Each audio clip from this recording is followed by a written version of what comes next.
Greetings and salutations. Welcome to my Devil's Night show. Tonight I'll be doing random readings from books I've bought from the Twitter writing community. So I hope you enjoy this. Each one I will be wearing a different costume, so you will not see the leprechaun pimp in every single installment of this tonight. But the leprechaun pimp is specifically for Miss Julie Kusma, whose book I am going to read tonight, at least a little bit of it, for Devil's Night Entertainment.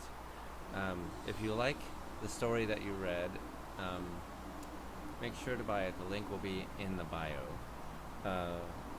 My job tonight, aside from these readings, is to try not to get wasted on all this wonderful Terramana tequila that I will be doing a shot for each reading. So hopefully I can restrain myself and not do a whole shot for reading, but pimping ain't easy.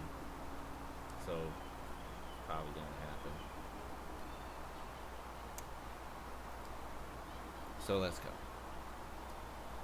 Julie Kusma's book is entitled Stuck That Way and Other Quandaries. Let's do some reading, shall we? Are you interested in the story? I'm interested in telling you one.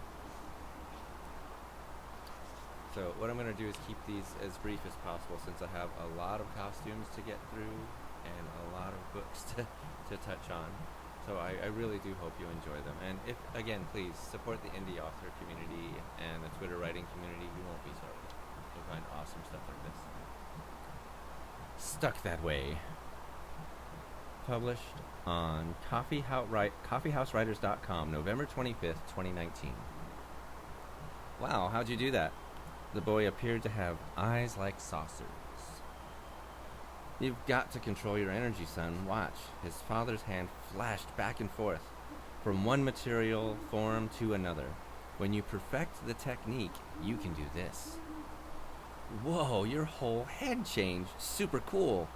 He twisted and scrunched his face in contorted expressions, but held the shape of himself. The man laughed with delight at his young son's attempt to morph his appearance. His jubilation ceased the moment the boy's mother waltzed in and joined them. What are you two doing? She smiled with fluidity. Nothing, dear. A little trick, that's all. Nothing? Jeepers, Dad, you did the best magic ever. Well, perhaps your father should perform for me. Don't you agree? She eyed her husband with suspicion before she gazed down at her child. She ruffled the airy plume of the hair on her son's head, puckered and kissed his forehead. I don't believe your mother cares much for any of this. Oh, Mom, the trick is swell. Show her, Dad. He teetered on the edge of a clear acrylic-like seat. All right, something small, like this. The man let out a slow exhale, one by one. Fingers popped out until an entire flesh-colored hand manifested before them. Absolutely not. The mother jumped up, gripped her slender ethereal hips, and said, I won't tolerate this behavior. But, Mom, it's not allowed. End of discussion. She glared at her husband. Oh, don't make a big deal out of nothing. We were having fun. Besides, what could happen? He wiggled the encapsulated shape off.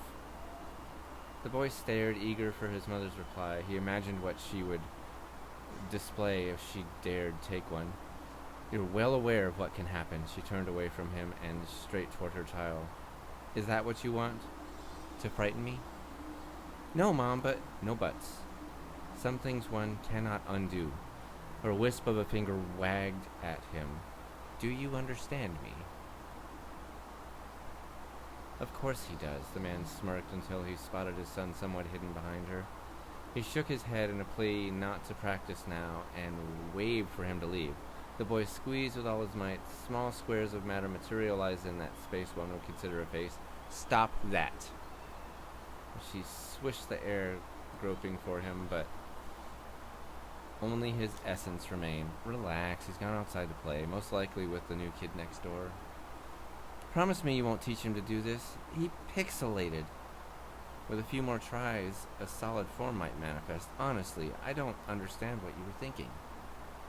Now, you're getting carried away. He retook normal light shape.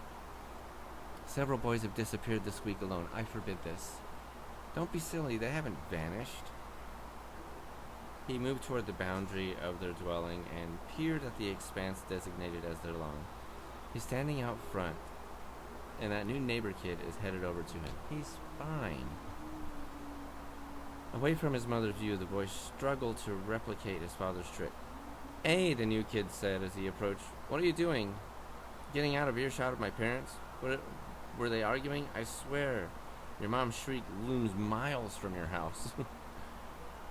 They call it a disagreement of opinions. Yeah, so what were they fighting about? He stared at his new friend while he debated how much he should share. He glanced both ways. Don't tell anyone. But my dad showed me how to make a corporeal form. This is where I leave you hanging, because I know it's going to get really amazing from here, and I want you to read the book. It's Julie Kusma's Stuck That Way and Other Quandaries. Happy Devil's Night. The Leprechaun Pimp is out.